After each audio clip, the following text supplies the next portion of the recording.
Okay. I talk to anyone and everyone. What? I said I talk to anyone and everyone. Well, and we're all getting good information from you. We've already gotten it. I hate to do this, Kelly. I don't know. No, you're fine.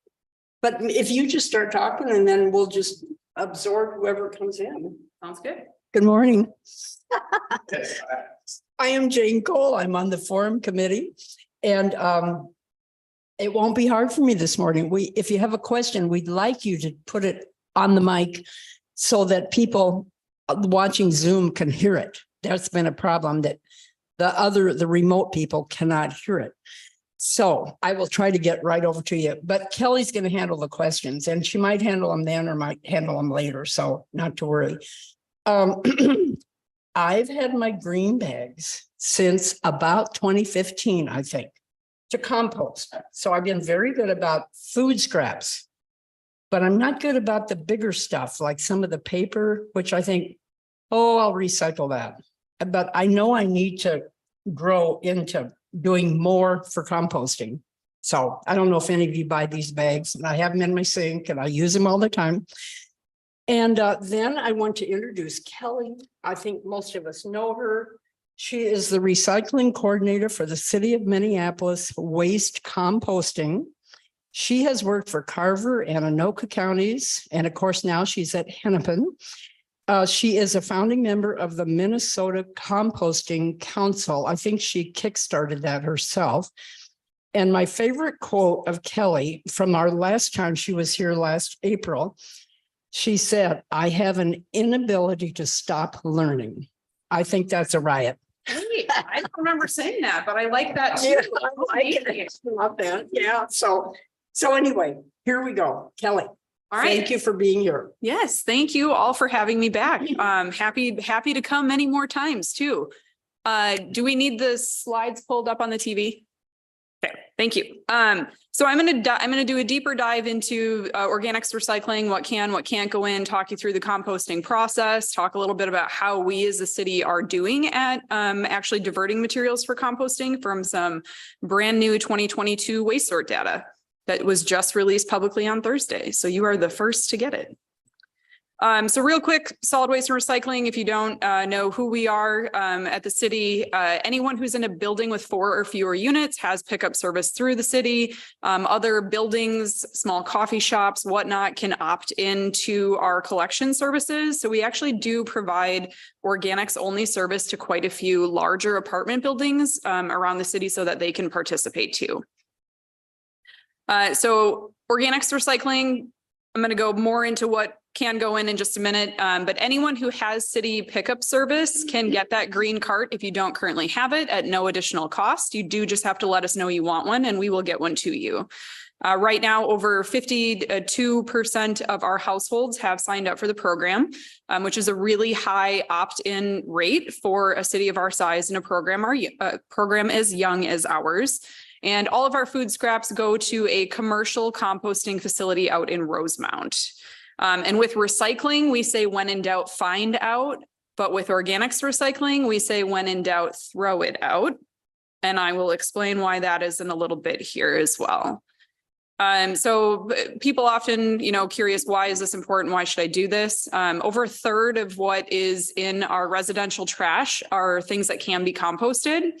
And as we were talking earlier, all of our food has a lot of nutrients and all of the energy that it took to grow that food. Returning that back to the soil is really crucial, especially right now. Our topsoil is eroding faster than it can naturally be replenished.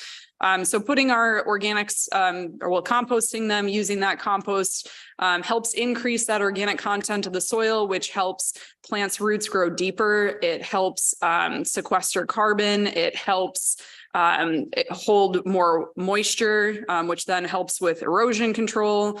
And of course, it helps us grow healthier plants, reducing the need for any chemical fertilizers or even pesticides. So very not too difficult. And if it is difficult, we'll talk through some tips here in a little bit as well. If you do not have city collection service, we do have 20 organics drop-off sites around the city that anyone can use at any time. We ask that folks sign up online to let us know that they are being used. Oh, and my math is wrong. They're 14 city run, sorry. But yeah, so the carts are locked in the summertime, and we do that to prevent contamination from random folks who may be just strolling through the park and want to throw their whatever in the closest container they find. But once someone signs up for the program, they get that code to the lock so they can go 24 hours a day, unlock the cart, put their organics in, relock it. And we have over 3,600 people, I believe, signed up to use one of the drop-off sites. So what is accepted? All food, anything food. If it was once, what?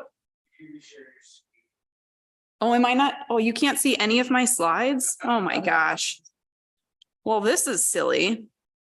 All right. Okay, ready? Here we go. From the beginning. Ta-da. Here's what, oh, okay. There we go. Okay, so if you have the carts, on the screen, you have our pickup service. Organics, this is the picture from the guide, and you will be getting your new annual mailing in the next couple of weeks. So stay tuned to that, but you will see essentially exactly what is on this panel right here is for what can go into the organics program. And there's my when in doubt, throw it out. Why we should participate, talked about that. All right, so drop-off sites. Here's our lovely map. So right near here, the closest ones are going to be at the Wedge and Centro on Nicollet. So literally a couple blocks away. And then there's one down at Bryant Square. There's one at what was formerly Zion Church, which is now Simpson Housing Building. But there are 20 total sites around the city. So there we go. Back to what's accepted. Anything food can be moldy, can be cooked, can be uncooked, can be leftovers you forgot in the back of the fridge for too long that you just are, a little questioning. It is not just organic food. That's a question sometimes people have had, but literally anything that is or once was food. Food service items. This is where we get into real fun. You see, I have lots of stuff here. Any paper item that comes in contact with food is immediately not recyclable, with the exception of these. All of your cartons should be going in the recycling, but never the organics. When it comes to other items that have a plastic lining or shiny coating, so coffee cups, to-go containers, they have to have the BPI logo on them for them to go in the organics.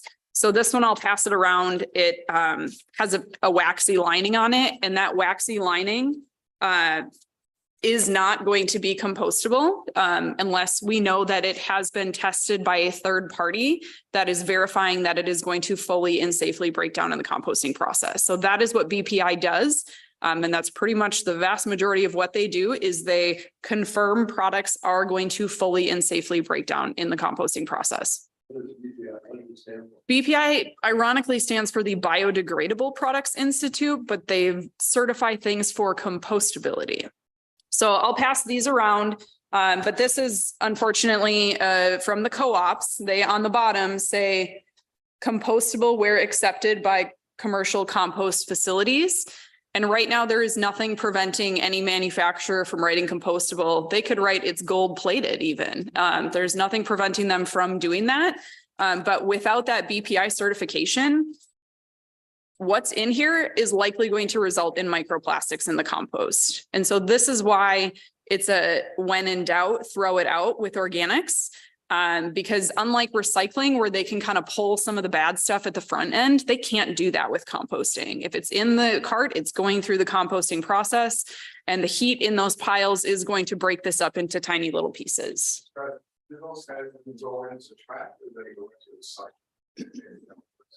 They will go in the trash. Yep. So if, again, any paper item that had food on it, immediately not recyclable. Then you look at it and say, can I compost this? And so like another good example, are friendly paper plates.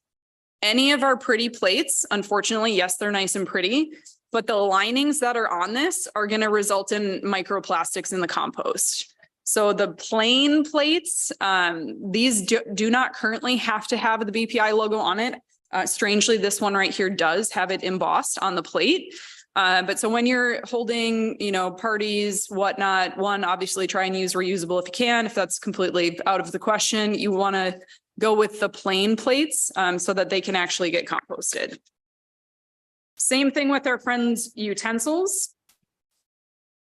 Just because it looks, or it says, this one says biodegradable. This one says produced with plant starch. Those types of claims are not the same thing as being compostable. Oh. Nope. So anything's gonna, like, we will biodegrade. A standard plastic bag will biodegrade in 400 years. Compostable puts a time frame and a setting around where and when and how long it's going to take for that particular item to fully break back down. Question? Yes, Kelly, do any of the utensils have BPI on them? they're starting to right now. If I don't know if I have one that has it here, but I'll go into where you can search to find out directly from BPI about some of the items. Okay. But so like this one says it's compostable. And then our friends, any wood products, solid wood, so stir sticks, utensils, chopsticks, these are all fine to go in the organics as well. Because we have compostable utensils here, Okay. but they don't say BPI on them. Do they look like this? I don't know. Okay, there are two very common brands. I've got one out here and the other one is in my kitchen pail.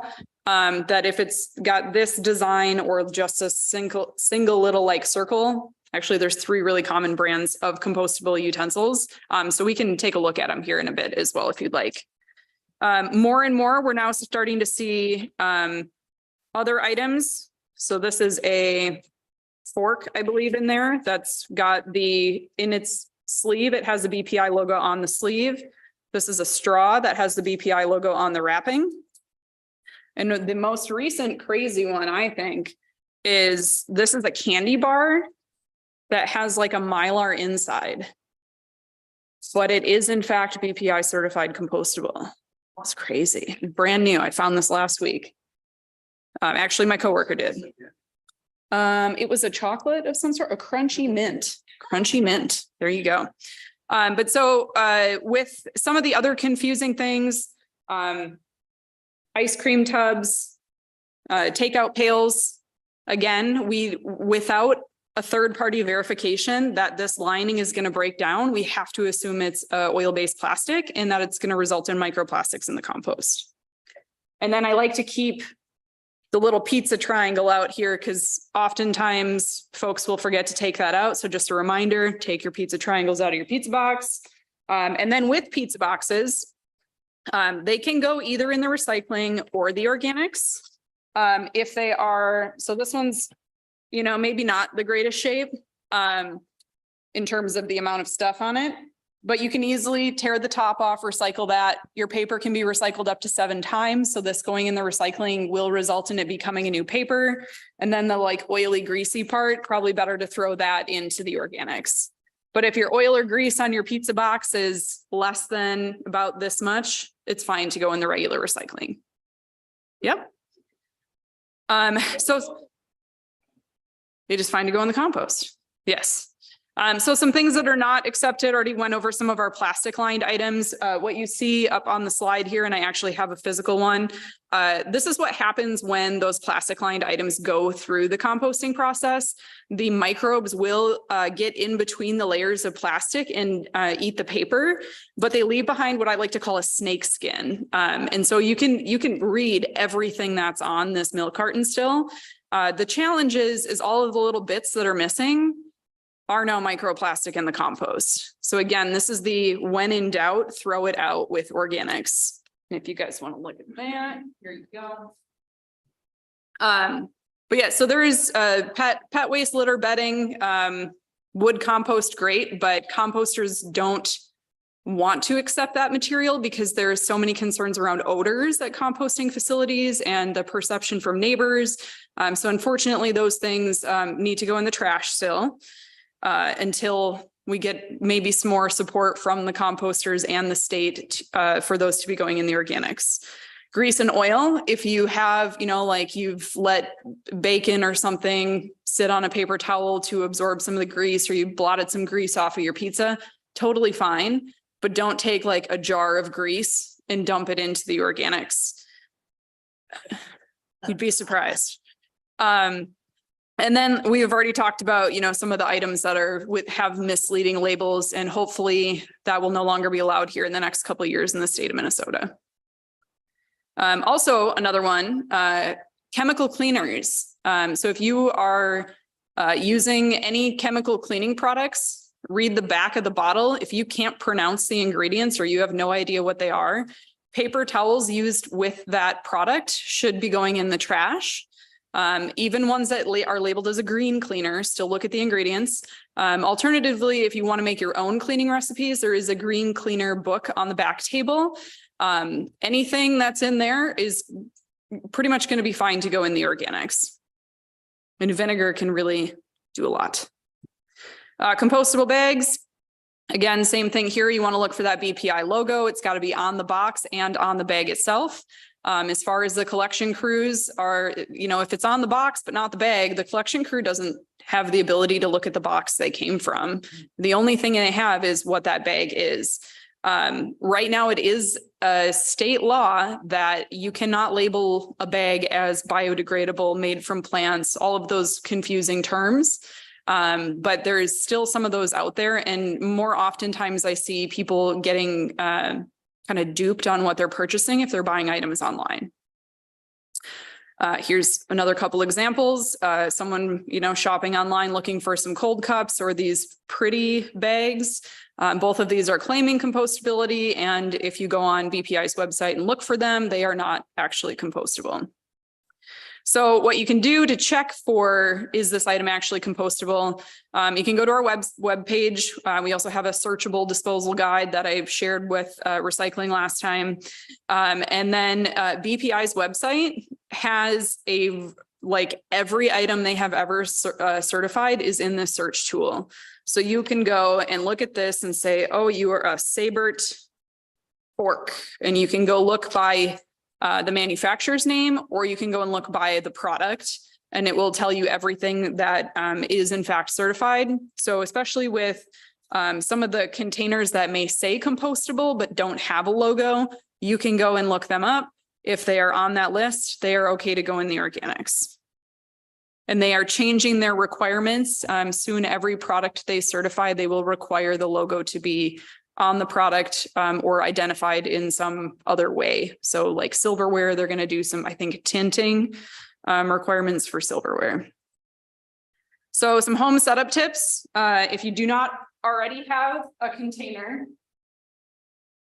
this is a lovely kitchen pail.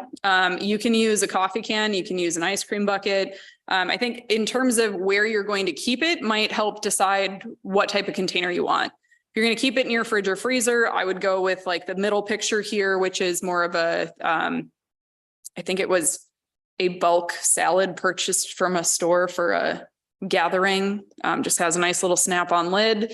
In that case, I wouldn't put a bag in the container itself. I would wait until you're ready to bring it out to your cart, dump it directly into a bag, which can be either the BPI certified compostable plastic or a paper grocery bag is fine as well.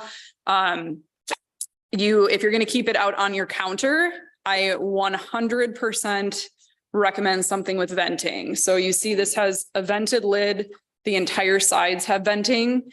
The benefits of venting: as your food scraps break down, they generate moisture, and that moisture is where all the bad smells are. So if you ever had the step garbage can and when you would step on it and it would open, you get hit in the face with bad smell, it's because your food scraps are breaking down in there without oxygen present. So with this, the liquids are able to evaporate out, and it actually makes the decomposition process take longer. And with all of the liquids out of there, the odors are pretty much entirely gone. So highly recommend. And if you don't want to buy a container, just, use this clear bin and poke a bunch of holes in the top, or just don't put the lid on it and just leave it sit there. but those are some of my biggest tips on kitchen pails. Now, if you have like the pull-out drawer for your garbage and recycling, that's going to have enough oxygen to it that it'll be just fine with the amount of ventilation in your cabinets and when you open and close it. So shouldn't have any odors there. I will say come the hot, humid months, it's probably going to be inevitable that there will be fruit flies. What I do in the warmer months is any meat scraps, I actually will put in just like a leftover container and put that in the fridge because then they're going to be less attracted to the rest of the stuff in my bin if those are out of there. Also, you can make a quick and easy fruit fly trap. Just, take a piece of paper, make a cone, put it inside a glass or a bottle, or you can, cut a plastic bottle in half and flip the top upside down so the cone part is facing in, put some vinegar and dish soap in there, and the little guys will go in and they're not smart enough to figure out how to get back out. Some additional home setup tips.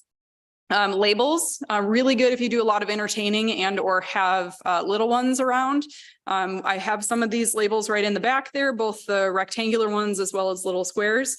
For smaller spaces, like I don't know about you, but my bathroom has like no space for anything else that isn't already there. So this middle picture is actually my bathroom organics bin. And what I did is clipped just a small takeout container using a binder clip to the top of the bin. And that is actually that little circle spot on there is my garbage. And then all of my Q-tips and tissues go in the bottom part. I don't put a bag in my bathroom container because I found that the moisture in the bathroom doesn't really work so well with compostable plastic bags. So once a month, or whenever it, is essentially full, because none of that smells, doesn't matter how long it sits there to me. I will just dump that directly in a paper bag and bring it out to my cart. And then lastly, all bags are not created equal. So if you don't like this brand, try another brand. There's many of them out there.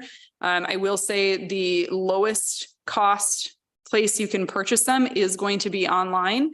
And I do believe the St. Louis Park Costco sells 100 packs for like $15, I think. But if you use, one bag a week, maybe 2 bags a week every once in a while, that's going to last you about a year. So it's not too bad. Not for what all we get out of the organics being composted. So now here's some fun stuff that is, like I said, you guys are the first people to get this information. We sorted 700 single family homes, garbage, recycling, and organics carts back in 2022. And these are the results of what's in the trash. So we found 35% of what's in the trash were things that could have been composted. And looking at the top material items, 4 different by individual material were items that could have been composted, made this top 10 list. So we've got wasted food. So people are throwing away a lot of food that they could have eaten. Number 3, food scraps. So that's going to be the inedible parts. So the stuff we definitely want in the organics.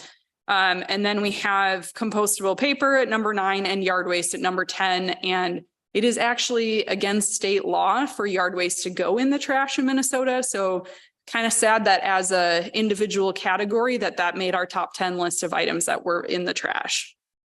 And you can also see the way in which we did this sort. We kept all of the data from people who are participating in the organics program separate from the people who are not. So we can see, looking at this, that obviously people who have the organics program are getting more of the food scraps and or wasted food out of the trash. But there's still a lot of opportunities for improvement, even with people who do have organics. Yeah. Where's that waste go? In the garbage. Okay. Yeah. Compost sites don't want it because they don't want the possibility of odors that would result in neighbor complaints and potential closure of facilities. Because, oh, I'm sorry. Repeating the question is, where does pet waste go? And pet waste does go in the trash. Is there another question right away? No. Okay. So moving on to what we found in organics carts, about half of what was in organics carts were those inedible bits of food, which is, again, what we want to see. We don't want people to be buying food to just throw it away or compost it, because then you're wasting the money you paid to buy the food in the first place. We see, we found a 9.8% contamination rate through the sort, but I will say we have also done truckload sorts of organics, which I'll talk about right after this.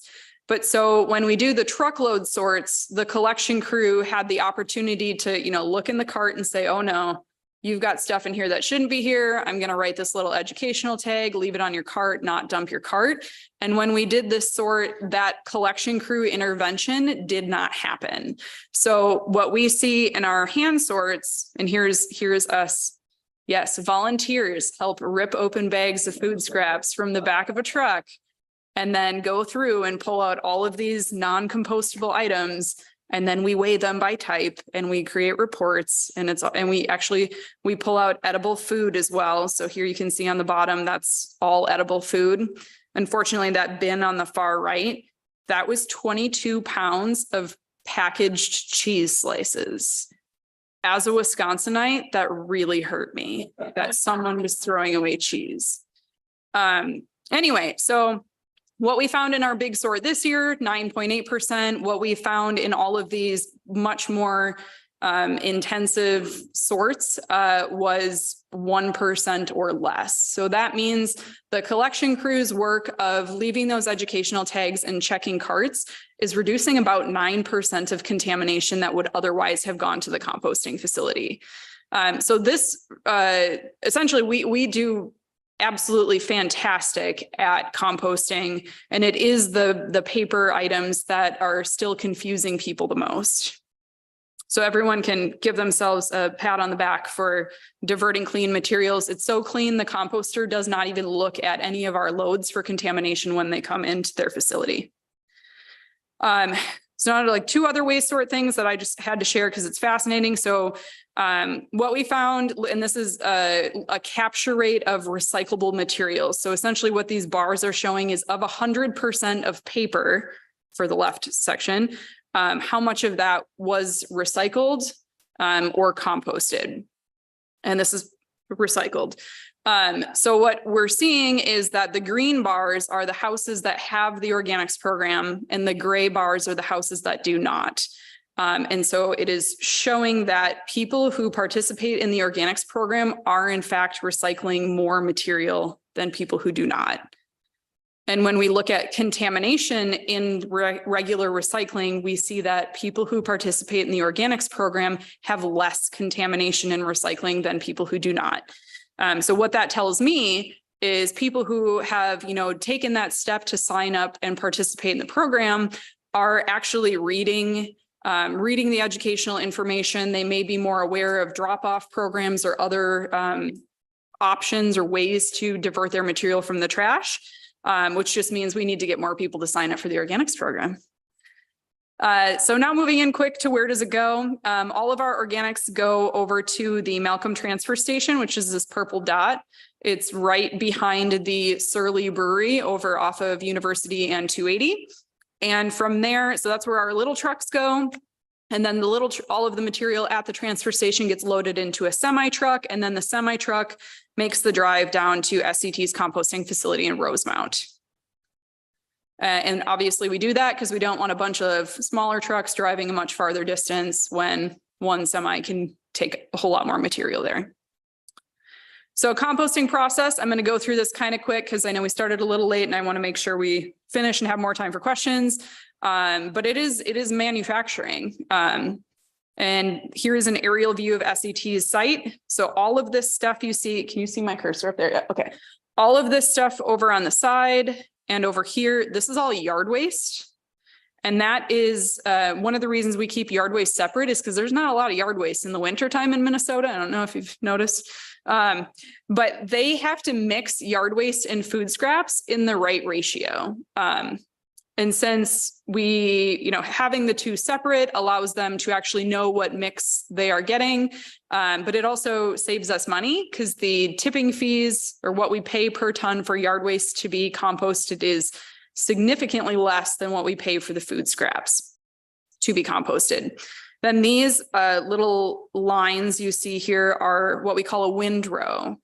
And so do I have the, nope, okay. So they take their couple buckets of food scraps to their X number of buckets of yard waste, put it in this agricultural feed mixer, and it's going to mix all of that material. This is what it looks like on the inside, into a nice homogeneous blend that then they open a little door and it falls out the side. And then they make these windrows, and a windrow is about 150 feet long. They're about 12 feet wide, about 12 feet tall. And they build them over aeration tubes. So there's a giant pipe that runs the whole length of that pile. And they have them hooked up to fans and actually force air up through the pile. And what forcing air up through the pile does is it helps get the microbes stimulated so they get active a little bit faster. And then they take temperatures of these piles in, I think it's 6 different spots at least every single day. And you can see this pile here is at like 136, 138 degrees Fahrenheit. The piles must maintain higher than 131 degrees Fahrenheit for 7 consecutive days.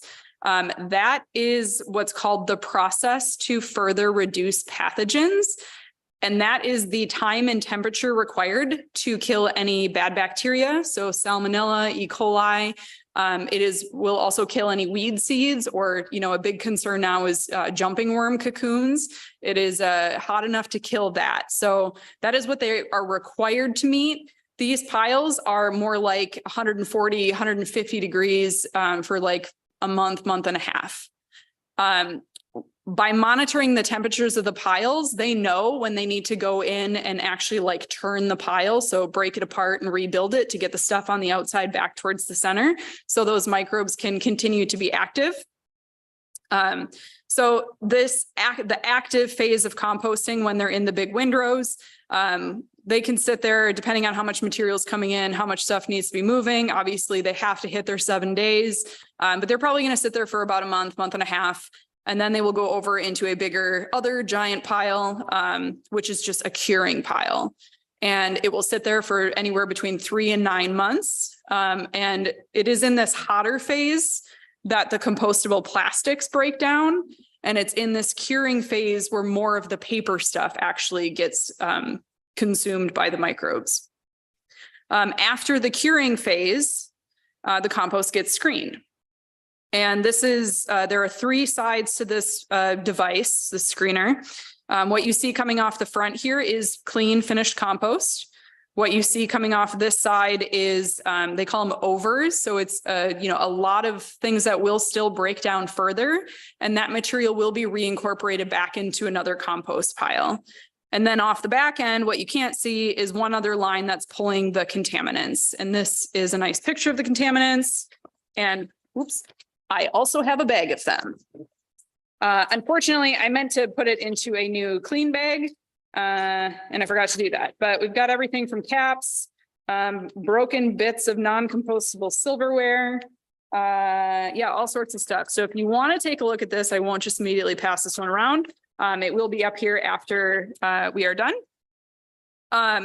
And then there you can see another milk carton skin. Thankfully, we're starting to see way less milk carton skins, but with some schools, it was a big problem for a while, that skin, the little snake skin that's around there of the milk carton. But yeah, so thankfully we're seeing less milk cartons at composting facilities since some school education has improved in the cafeterias that like the milk cartons have to go in the recycling. They can't be going in the organics. But yeah, so that is essentially the composting process. And then the finished compost is used for all sorts of things, from people using them in their gardens at home. They're used by MnDOT for erosion control or reseeding after highway projects.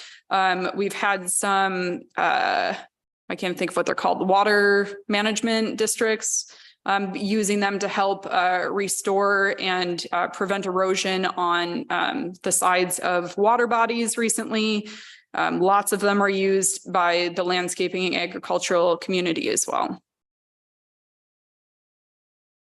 So a lot of questions we get. I'm going to skip this for time's sake. Actually, we'll cover the garbage disposal one, because people often think, well, I can just put it down my garbage disposal. We're like, that's totally fine. the wastewater treatment facilities would really prefer to not have anything they don't absolutely need to have. Getting this stuff separated for composting, again, lets us return those nutrients back into the soil versus it going through the whole water treatment facility that has to, work a little bit harder to filter all of this stuff out before the water is released back into the Mississippi. So if anyone's using I have a garbage disposal excuse why they're not participating, let them know they're making their tax dollars have to work harder at treating water before it's released back into the environment. And we're losing all of this valuable nutrients that could be going back into the ground. So now a fun thing that's happening, some of these misleading labeled products, there is a bill at the state that the Minnesota Composting Council, putting that hat on for a moment, has sponsored the past couple of sessions.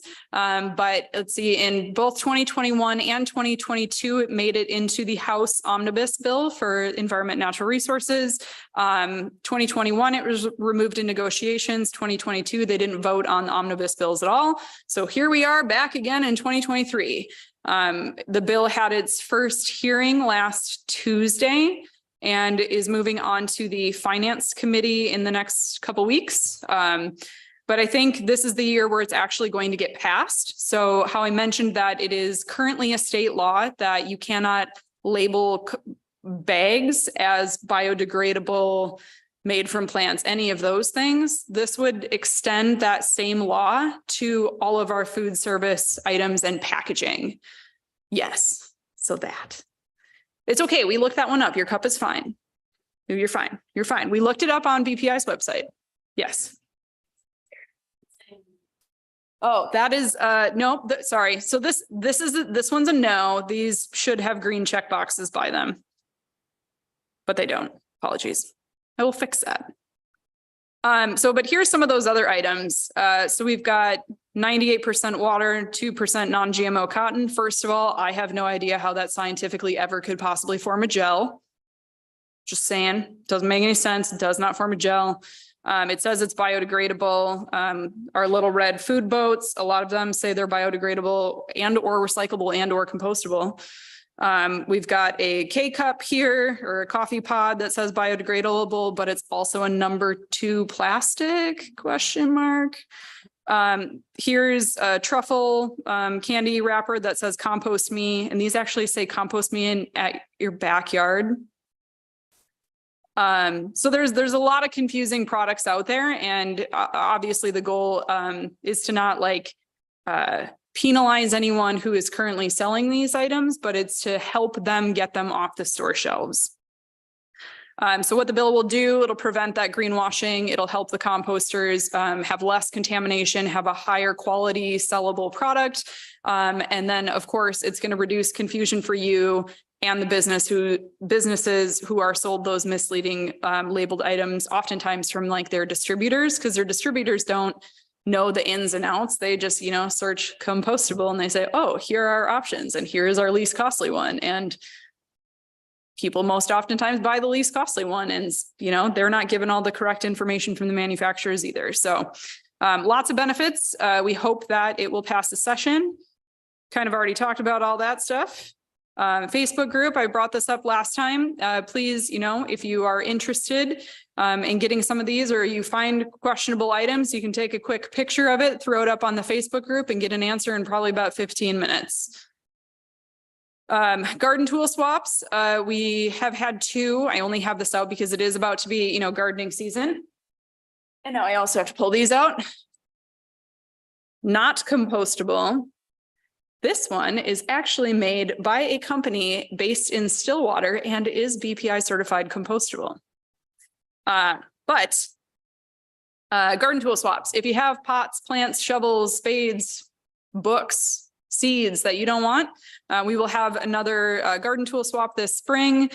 6 different parks around the city, all the same day, all the same time. I know so many people that were going back and forth from one to the other after the last one, but those are coming up here as well. Buy nothing groups. I talked about this last time too. If there's something you don't want, you can post it there. If there's something you're looking for, you can post it there. And it's not just for actual nice things. It's for things that you may think are trash. That number 3 balloon went to 3 different households in my neighborhood before it was actually deflated. Cat litter pails are a hot commodity everywhere. So just another great opportunity to actually reduce waste before having to recycle or dispose of it. And then I will answer any questions. Sorry, I had to go fast there at the end because I don't want you to be late. Yes. Milk cartons. I learned from you, I think, last time, that these are, they do go into recycling. How can you do that? I mean, and also the caps, as I recall, did you say nothing big, smaller than a credit card? Yes. So the caps, so tell us about that, because I do put them in and I go, I don't think this is right, but that's what you said, it's all your fault. Yes. So the question is around milk cartons and they go in the recycling and how can that happen? And what about the caps? Because the caps are small. So milk cartons, there are only 9 manufacturers of cartons in the entire world. And they all came together and worked with recycling sorting facilities and with paper mills to be able to get these captured at the recycling facility, but then have extra pulping time and techniques at the paper mill. So they can actually separate the 2 different layers of plastic. And I will also note the shelf stable ones. So the flat topped ones, they actually have a layer of aluminum in them as well. The only thing that's getting recycled out of a carton is the paper. It is the highest quality. It's virgin paper, so it's never been any other paper before, which is why they went through all of that effort to be able to separate to get at that paper. But it's a good example, and like why this one is a no versus this one, I can't really tell you. These might actually make it to the right place in the recycling facility, but the cartons are, with the cap. Caps. So right now, I can't tell you if the caps, if they're left on the container, are actually being recycled or not. But as everyone's working, process improvements, they're looking to reduce their waste because they have to pay for waste to be disposed of as well. It would not surprise me if they are now collecting, or after they've sorted them out of the paper pulping process, actually sending these on to be recycled. So it's entirely up to you if you want to leave your cap on or throw the cap in the trash. But any loose cap in the recycling is going to fall through all the sorting equipment and end up in the glass. Yep. So, yep.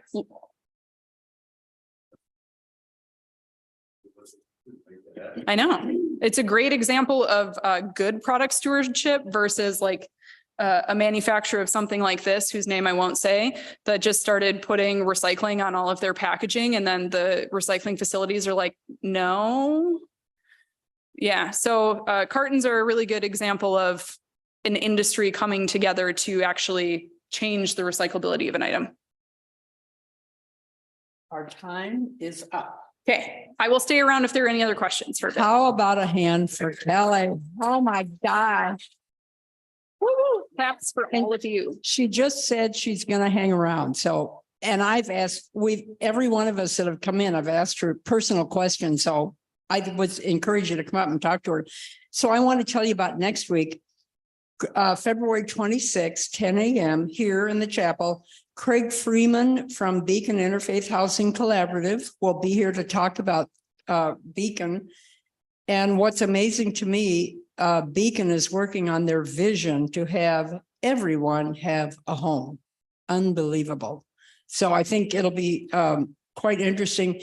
And they do have a date at the legislature, March 20th. They're trying to gather up a lot of people to hit the legislature for this particular program. So please join us next week. Thanks for coming today. And thank you, Kelly. It was just thank you for having me. beautiful.